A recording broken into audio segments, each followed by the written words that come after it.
जय संतोषी माँ। माना जाता है कि यह कथा पढ़े बिना संतोषी माता का व्रत अधूरा होता है। संतोषी माता व्रत की पौराणिक कथा के अनुसार एक बुढ़िया थी। उसका एक ही पुत्र था। बुढ़िया पुत्र के विवाह के बाद बहू से घर के सारे काम करवाती थी, परंतु उसे ठीक से खाना नहीं देती थी। यह सब लड़का देखता पर माँ से कुछ नहीं कह पाता। बहू दिन भर काम में लगी रहती, उफले थापती, रोटी रसोई करती, बर्तन साफ करती, कपड़े धोती। इसी में उसका सारा समय बीत जाता। काफ़ी सोच विचार कर एक दिन लड़का माँ से बोला, माँ मैं परदेश जा रहा हूँ। माँ को बेटी की बात पसंद आ गई तथा उसे जीने की आज्ञा दे दी। इसके बाद वह अपनी पत्नी के पास जाकर बोला, मैं परदेश जा रहा हूँ, अपने कुछ निशानी दे दो। बहू बोली, मेरे पास तो निशानी देने योग्य कुछ भी नहीं है। यह कहकर वह पति के चरणों में गिरकर रोने लगी। इससे पति के जूते पर गोबर से सने हाथों से छाप बन गए। पुत्र के जाने के बाद सास के अत्याचार बढ़ते गए। एक दिन बहू दुखी होकर मंदिर चली गई और वहाँ उसने देखा कि बहुत सी स्त्रियाँ पूजा कर रही हैं। उसने स्त्रियों से व्रत के बारे में जानकारी ली तो ये बोले कि हम संतोषी माता का व्रत कर रही हैं, इससे सभी प्रकार के कष्टों का नाश होता है। स्त्रियों ने बताया, शुक्रवार को नहा धोकर एक लोटे में शुद्ध जल लें और गुड़ चने का प्रसाद लेना तथा सच्चे मन से माँ का पूजन करना चाहिए। खटाई भूलकर भी मत खाना और ना ही किसी को देना। एक वक्त भोजन करना। व्रत विधान सुनकर अब वह प्रति शुक्रवार को शाम से व्रत करने लगी। माता की कृपा से कुछ दिनों बाद पति का पत्र आता है। कुछ दिनों बाद पैसा भी आ गया। उससे प्रसन्न मन से फिर व्रत किया और मंदिर में जा अन्य स्त्रियों से बोली, संतोषी माँ की कृपा से हमें पति का पत्र और रुपया आया है। ये सब बोल करके बहुत खुश होती है। अन्य सभी स्त्रियां भी श्रद्धा से व्रत करने लगी। बहू ने कहा, हे माँ, जब मेरा पति घर आ जाएगा तो मैं तुम्हारे व्रत का उद्यापन करूंगी। अब एक रात संतोषी माँ ने उसके पति को स्वप्न दिया और कहा कि तुम अपने घर क्यों नहीं जाते हो। तो वह कहने लगा, सेठ का सारा सामान अभी बिका नहीं है, रुपया भी अभी नहीं आया है। उसने सेठ को स्वप्न की सारी बात कही और घर जाने की इजाज़त मांगी, पर सेठ ने इनकार कर दिया। माँ की कृपा से व्यापारी आए, सोना चांदी तथा अन्य सामान खरीद कर ले गए।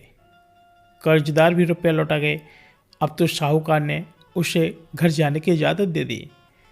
घर आकर के पुत्र ने अपनी माँ व पत्नी को बहुत सारे रुपए दिए, लेकिन पत्नी ने कहा कि मुझे संतोषी माता के व्रत का उद्यापन करना है। उसने सभी को न्योता दे उद्यापन की सारी तैयारी की। पड़ोस की एक स्त्री से उसे सुखी देख ईर्ष्या करने लगी थी। उसने अपने बच्चों को सिखा दिया कि तुम भोजन के समय खटाई जरूर मांगना, लेकिन बेचारी वो तो बहुत सीधी थी। उद्यापन के समय खाना खाते खाते बच्चे खटाई के लिए मचल उठे तो बहू ने पैसे देकर उन्हें बहलाया। बच्चे दुकान से ना उन पैसों की इमली खटाई खरीद कर खाने लगे तो बहू पर माता ने कोप किया। राजा के दूत उसके पति को पकड़कर ले जाने लगे तो किसी ने बताया कि उद्यापन में बच्चों ने पैसों की इमली खटाई खाई है, तो बहू को पुनः व्रत के उद्यापन का संकल्प लेना है। संकल्प किया और संकल्प के बाद वह मंदिर से निकली तो राह में पति आता हुआ दिखाई दिया। पति बोले, इतना धन जो कमाया है उसका कर राजा ने मांगा था। अगले शुक्रवार को उसने फिर विधिवत व्रत का उद्यापन किया। इससे संतोषी माँ प्रसन्न हुई। 9 माह बाद चांद से सुंदर पुत्र प्राप्त हुआ और सास बहू और बेटा माँ की कृपा से आनंद से रहने लगे। साथियों, देखते देखते वह उसका पति भी बहुत अत्यधिक खुश रहने लगा। साथियों, आपको बता दें कि इस प्रकार की और कहानी सुनने के लिए हमारे चैनल को लाइक से सब्सक्राइब करना जरूर करें। साथियों, अब हम सुनाएंगे आपको भगवान शंकर के पूर्ण रूप काल के। एक बार सुमेरु पर्वत पर बैठे हुए ब्रह्मा जी के पास जाकर देवताओं ने उनसे अविनाशी तत्व बताने का अनुरोध किया। शिव जी की माया से मोहित ब्रह्मा जी उस तत्व को न जानते हुए भी इस प्रकार कहने लगे, मैं ही संसार को उत्पन्न करने वाला स्वयंभू अजन्मा एकमात्र ईश्वर अनादि भक्ति ब्रह्मघोर निरंजन आत्मा हूँ। मैं ही प्रवृत्ति उन निर्वृत्ति का मूलाधार हूँ। सर्वलीन पूर्व ब्रह्मा हूँ। ब्रह्मा जी ऐसा कि पर मुनि मंडली में विद्यमान विष्णु जी ने उन्हें समझाते हुए कहा कि मेरी आज्ञा से तो तुम सृष्टि के रचयिता बने हो, मेरा अनादर करके तुम अपने प्रभुत्व की बात कैसे कर रहे हो। इस प्रकार ब्रह्मा और विष्णु अपना अपना प्रभुत्व स्थापित करने लगे। अपने पक्ष के समर्थन में शास्त्रवाक उद्गृत होने लगे। अंततः वेदों से पूछने का निर्णय हुआ तो स्वरूप धारण करके आए चारों वेदों ने क्रमशः अपना मत इस प्रकार प्रकट किया। ऋग्वेद में कहा, जिसके भीतर समस्त भूत निहित है तथा जिससे सब कुछ प्रवृत्त होता है और जिसे परमात्म कहा जाता है, वह एक रुद्र रूपी है। यजुर्वेद में बताया कि जिसके द्वारा हम वेद भी प्रमाणित करते हैं, जो ईश्वर के संपूर्ण यज्ञों तथा योगों से भजन किया जाता है, सबका दृष्टा एक शिव ही है। सामवेद में बताया गया है, जो समस्त संसारी जनों को भरमाता है, जिसे योगी जन ढूंढते हैं और जिसकी भांति से सारा संसार प्रकाशित होता है, वे एक त्र्यंबक शिव जी ही कहलाते हैं। अर्थवेद में बताया गया है कि जिसकी भक्ति से साक्षात्कार होता है और जो सबसे सुख दुख अतीत अनादि ब्रह्म है, वे केवल एक शंकर जी हैं।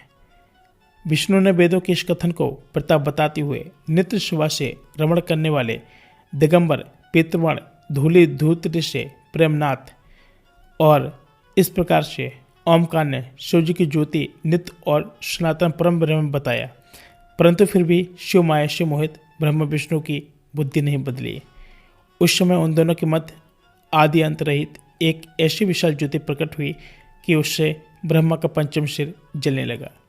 इतने में त्रिशूलधारी नील लोहित शिव वहां प्रकट हुए तो अज्ञानवश ब्रह्मा उन्हें अपने पुत्र समझकर अपनी शरण में आने को कहने लगे। साथियों, ब्रह्मा की संपूर्ण बातें सुनकर शिव जी अत्यंत क्रुद्ध और उन्होंने तत्काल भैरव को प्रकट करते हुए ब्रह्मा का शासन करने का आदेश दिया और आज्ञा का पालन करते हुए उन्होंने भैरव को अपने वायु उंगली के नखाग्र से ब्रह्मा जी का पंचम सिर काट डाला। भयभीत ब्रह्मा शत्रुति का पाठ करते हुए शिव जी के शरण हुए और ब्रह्मा विष्णु दोनों का एक ही सत्य प्रतीत हो गए और वे दोनों शिव जी की महिमा का गान करने लगे और यह देखकर शिव जी शांत हुए और उन दोनों को अभिदान दिया। साथियों, इसको उपरांत शिव जी ने उसके भीषण होने के कारण भैरव और काल को भी भयभीत करने वाला होने के कारण काल भैरव और भक्तों के पापों को तत्काल नष्ट करने के लिए कहा और भक्षक नाम देकर के उसे काशीपुरी का अधिपति बना दिया। साथियों, इस प्रकार की लेटेस्ट वीडियो पाने के लिए हमारे चैनल को लाइक से सब्सक्राइब करना ना भूलें। हम मिलेंगे पुनः एक नए वीडियो, तब तक के लिए जय श्री राम।